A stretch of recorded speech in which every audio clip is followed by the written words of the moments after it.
Hey everybody, how's it going? Hope you're all doing well. I'm doing great. I am in the car getting some AC right now. It is not that hot outside today, but there is zero breeze, so it makes it feel hotter than it is. I am a little bit sunburnt, not bad, but a little bit sunburnt. I definitely have a farmer's tan going on, so I need to get me some shorts. It's just hot today, so I am chilling. I'm trying to get a little break. I might go to the library later and just mix it up a little bit today. I wanted to do a message about something that, like, a reoccurring theme that I've been hearing from a lot of the different videos and creators that I watch. They've all been saying it, so I know what it means, but I wanted to dig into it a little bit deeper. And once I did do some of my own research, it made me want to do a whole video on it. But crabs in a barrel.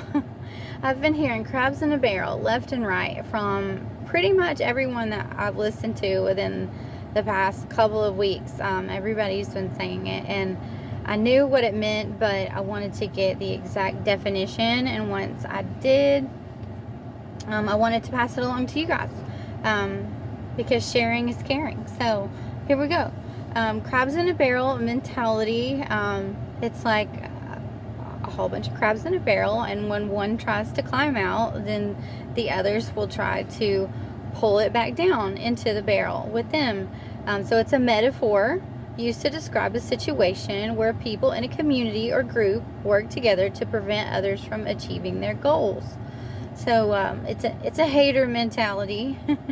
It's a how dare you do better than me mentality. If I can't have it, then you can't have it either.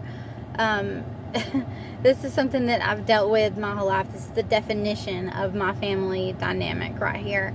And I think that that was why it stood out to me, and I needed to look into it further because it's something that really resonates with my situation. So whenever you will do better than the group that you are in, your social group, your friend group, your romantic relationship, your family, maybe you're the black sheep. I'm definitely the black sheep, loud and proud. I love that I'm the black sheep. I don't want to conform. I don't want to be like them. I'm tired of dumbing myself down to fit in just for the sake of family. Family that doesn't really love you. They're self-serving. It's a bunch of backstabbing. Like, I just want to be far away from that. So if that makes me the black sheep, then here I am. Anytime that I have leveled up in my job, anytime that I have tried to excel with education or starting my business, there's always someone in my family that's tried to pull me down. So, for instance, I went to college for years. First, I went for journalism because I really wanted to be a writer, and I still do one day. But I wanted to do a column. I wanted to be like the Carrie in Sex and the City, and do a column. I think that's awesome, and that's probably why I like Anna Quinlan so much. She's my favorite writer. But she also had a column in New York, so not as Sex and the City-ish, but she's a columnist, and I very much desire that line of work. But yeah, journalism, and then moved to California, decided I wanted to do psychology, came back to Chattanooga, started all over in college, down a different path to do psychology. And I did a 2-year community college, and then I transferred to a 4-year university. Got halfway through the 4-year university, and halfway through, my 2 years left, and then started going through a divorce. That's when I had to start my second time working 2 jobs. First time I worked 2 jobs was to save money to move to California, to get a U-Haul and a tow dolly for my car and make that leap. And then when I came back and we had a baby, and we were going to college, and then I started going through my divorce, and then I had to start working 2 jobs again. So I am no stranger to the 2-job deal. I will do what needs to be done, even if it means working my fingers to the bone. I'm gonna find a way to make it happen. But so I probably have like a semester left. I did go back to try to go back to night school after my divorce. Inched by, got a little bit done here and there, until finally I whittled it down to a semester, maybe a little more than a semester. But that's probably because the curriculum has changed. Once it changed, you jump back in, there's always a little bit more to do than what you had left, because they've added to it, or some classes are now obsolete. Anyway, back to, I wanted to finish really bad, so I asked my uncle to help me. I had student loans, or grants, sorry, I had grants, and once you don't finish a class doing a grant, they'll put you on probation.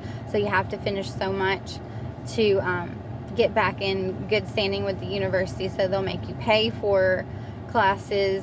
Once you complete those, then you can be eligible to apply for grants or any kind of financial aid again. So that's what I was on, financial probation. And so I asked my uncle to help me pay I believe it was $500 that I needed to pay to make up the difference between what I had and what needed to be taken care of. And I had them mail the bill straight to him twice, and he would not pay it. He would not help me get back in school. So he had gone to college and he didn't finish. So, he wanted me to do well, but not better than him. And he knew I had the potential. So he played dumb, gave me the runaround, ultimately didn't want to help me, so he didn't. When I started getting into my general manager positions in food service, I had cut my aunt off, and I had told my uncle, who I should have cut off to, but you live and you learn. I had told him not to tell her when I had changed jobs, because I knew that she would try to sabotage it and, file complaints or what have you. And so I went to where I started running a Pizza Hut, and it was funny because I started getting complaints. This was during COVID, so we would do a lot of curbside, and we would run out, and so I would get the submissions of complaints and praise that people put online as feedback. And I was there whenever this couple had gotten their pizza, and I knew exactly the condition it was in. I knew how long it took. Like I was jumping right into this, and I had very much missed pizza, so I was paying attention to everything, every single little thing, timing, quality, everything. And they complained, and I was like, okay, well, that looks bad on us. I don't know how that happened, but some people you just can't please. So I brushed it off, and then lo and behold, I looked this couple up on Facebook, and they were friends with my aunt. And I was like, oh my gosh, okay, so that may be a coincidence. But then they ordered again after having this horrible experience that they put in detail on the website. They came and ordered again. Well, this time I made sure that I personally walked it out, and I said, I'm new here and I'm trying to step it up in the store, so I wanted to make contact with you guys directly as the general manager and ask what we might be able to do better, because I read your complaint from the last time that you were here, and we really want to try to please you. Can you tell me a little bit more about that? Oh, we didn't do that. They completely denied having put in the negative feedback, didn't have anything to say, anything to offer, acted completely shocked that I knew about it at all and remembered them, and had the audacity to go and confront them one-on-one. But I did, and then they acted like they were playing dumb, but I knew, and so it didn't happen again, not while I was there. Then this store was getting ready to close, and they gave me the runaround about it. They didn't want to tell me that it was closing. They tried to transfer me out. I had built this team. I started with a group of 3. I built a whole team for us. And then the air conditioner started going out in the middle of the summer, and they wouldn't fix anything. And the maintenance guy said, I was told not to put any money into this store. And so I knew something was up. Like, we weren't reopening the dining room after COVID. They wouldn't fix anything. We were sweating our butts off by this 500 degree oven, and they wouldn't fix the air in the middle of the summer. Like, I was like, and they're trying to transfer me out, but they won't answer any questions. So I started making my exit strategy and applying for other jobs. And when I left, I didn't tell my uncle.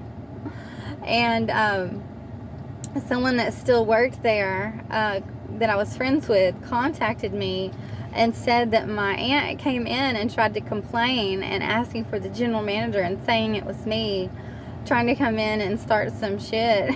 And I didn't even work there anymore.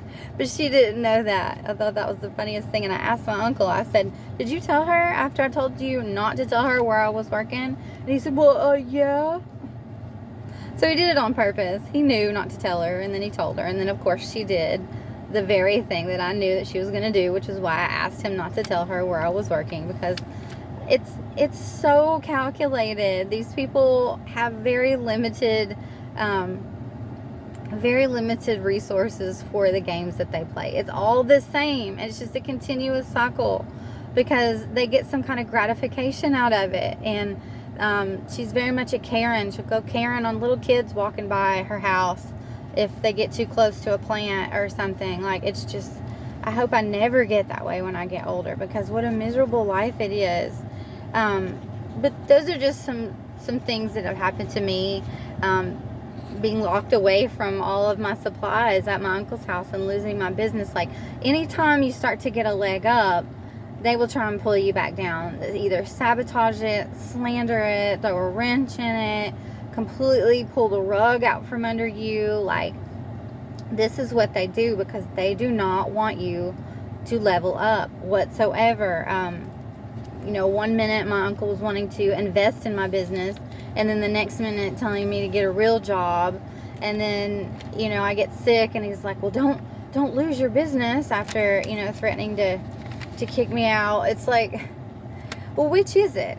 You can't decide. You're going to brag on me one minute, and then the next minute you're going to beat me up about this or that. Like, come on now. It doesn't make sense. You can't have it both ways. But they just want to keep you stuck. They want to keep you having blockages.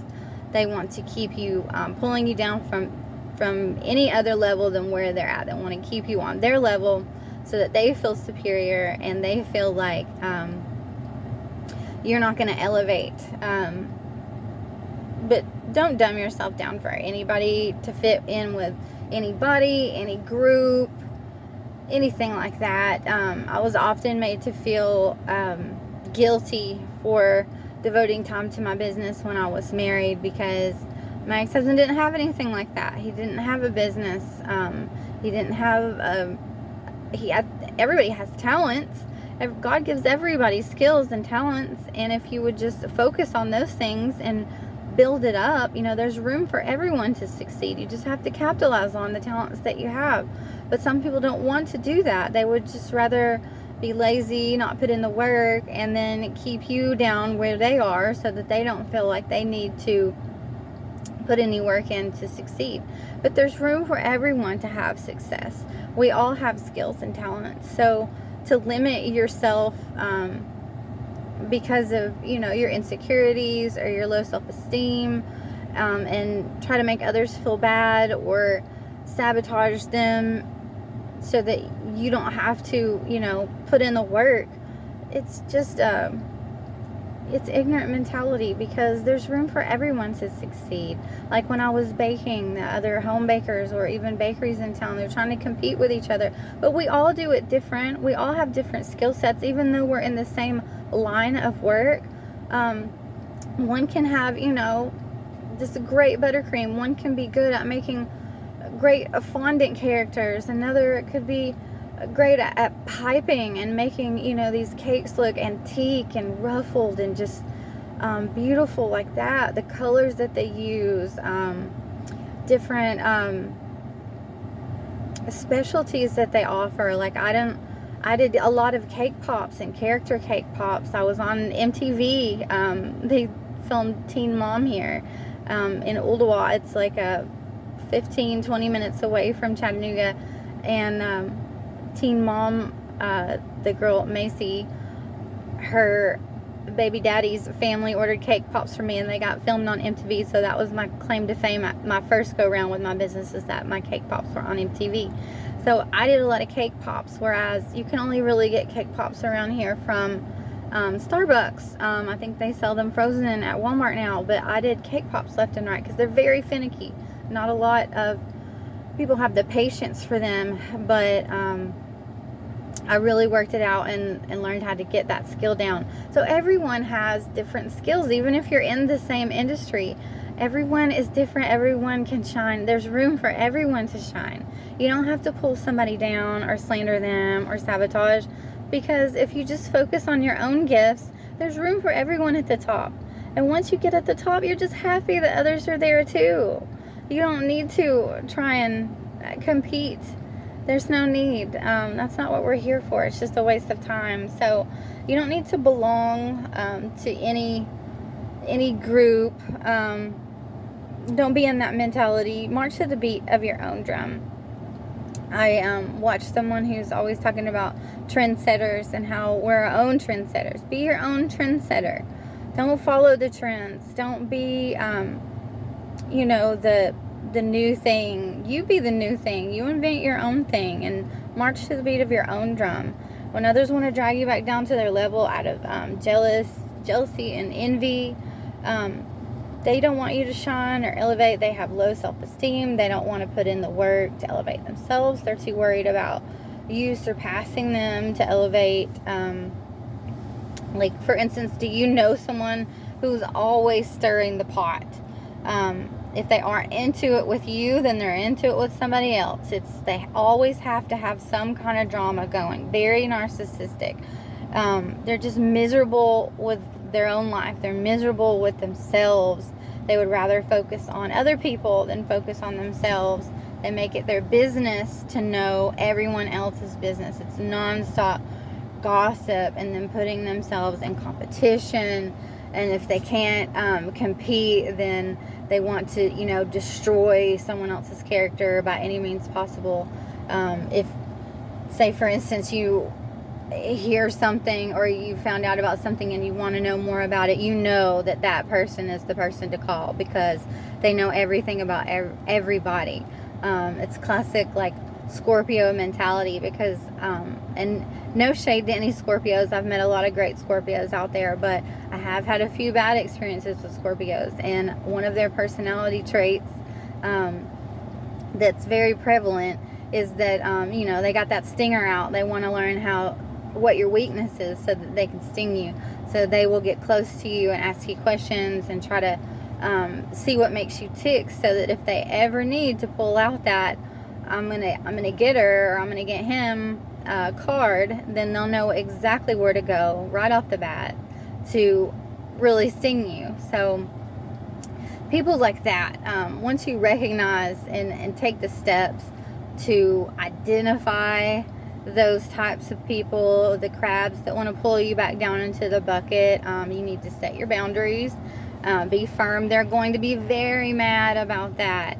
People that want to run all over you, they hate boundaries. They want you to be low self-worth. They don't want you to be smart enough to know your worth and to set boundaries. They want to run all over you. They want to use you, manipulate you for their gain, and you need to let me. They will fight tooth and nail about you holding up your boundaries, guilt you, shame you, get extremely pissed off about it. And that's how you know that they're the ones that you need to set boundaries with the most, because healthy people and healthy relationships, they won't mind boundaries at all. It's the people that do mind boundaries that you need to be very strict with and very careful about setting boundaries with, because those are the ones that are trying to use you the most. They look for you to not have boundaries and to let your guard down around them, because they want full reign of your life. They want to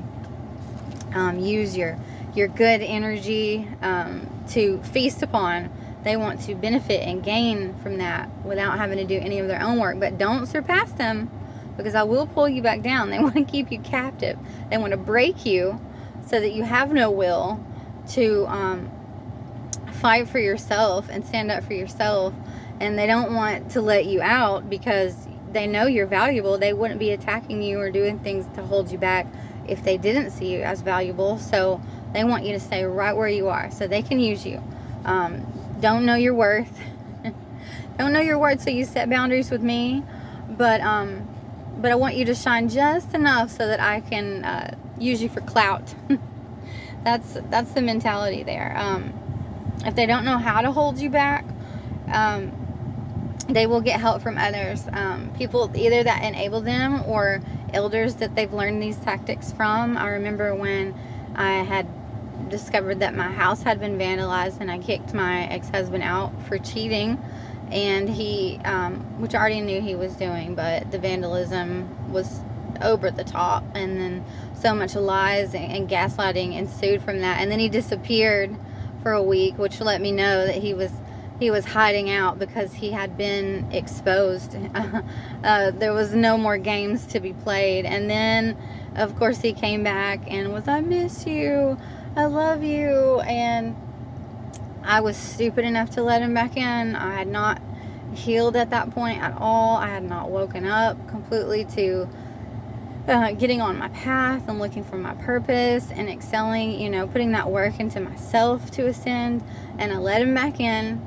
And right after that happened, he said, I need to go to the gas station. And he left for a few minutes and came back. And later, after he had burnt me again, I looked at the phone records. And as he took that break to the gas station, he called his uncle. And his uncle, sure enough, had shown up at one of our court hearings to be supportive of him. And I know now all along that his uncle was teaching him and guiding him and letting him know the steps that he needed to take, because he ran off.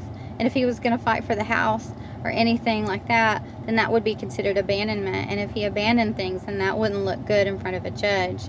And as soon as I let him back in, he moved everything that he wanted to keep into his man cave, so that when the divorce papers were drawn up and I got served, he said that he wanted all contents of his man cave. So he was very strategic in following someone else's instructions about what to do, how to get back home, what he needed to say, what he needed to do, and how he needed to maneuver within the house to try to keep the house, and if not keep the house, then keep everything that he wanted in the house to go into him. So they will have mentors, not good mentors. They will also have bad mentors if they want to stay in that mentality.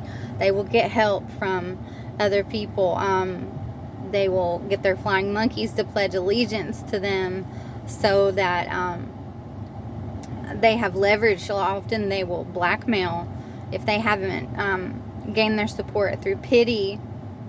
They will blackmail people and use that as leverage to get them to do their dirty work on their behalf. But don't let anybody blackmail you. Get in front of that stuff. It's illegal, first of all. I had a whole video on this that's blocked. Blackmail is illegal, for one, so don't let them do that to you. You can file police charges. Two, get in front of it. Even if you've done something bad, people can always change. It is never too late to turn your life turn to God and turn your life into something positive. It is never too late. Even if you're 80 years old, it is never too late. My grandmother was not a religious person, and when I was cleaning out her stuff after she died, she was reading Bible verses right there at the end. It is never too late, guys. Never too late. But get in front of it. Put it out there. Tell my first video I put out there how I had spent money that was my grandfather's when I was taking care of all of his affairs. I intended on paying it all back. I have a judgment against me where I am paying it back, but they will try to go out there and get in front of that and say, that I was doing this and I was doing that. And yes, I did do that. Went through a full investigation and cooperated with an investigator that found that I did nothing wrong but borrow money, that I had proof that I was paying back, so they couldn't get me put in jail. Was it right of me? No, absolutely not. He did give me permission. I was on the bank account just as he was on the bank account, but also my ex-husband got permission to buy a car from him, and wrote to the judge personally and asked that he be kept out of it and that I be held responsible for all of that debt so that his name wouldn't be put in it at all. So I went out of my way to take upon debt for a car that he broke down like crazy and that he sold. It didn't last very long, but went out of my way to take responsibility for debt that wasn't even mine in that situation. But if you do bad things, you know, that's part of what led me down this path that I'm on now, because I didn't want to live that life. I was very disappointed in myself. I knew that I had hurt people, and that's not what I wanted to be. I was hurt. I was hurting people. I was going through a bad time, doing things to make myself feel better at any cost, and it wasn't worth it. So I started taking steps to get on the right path. It's never too late. If I can do it, anybody can do it. But get in front of that stuff. Don't let them use that to go out and tell the world that you're a horrible person. Witness to people. Let that be part of your story. Tell people. Get in front of it. Own it. Take steps to correct it and never go back to that kind of life again. So don't let them hurt you about stuff like that. Put it out there about yourself. Have you ever seen that show Scandal with Olivia Pope?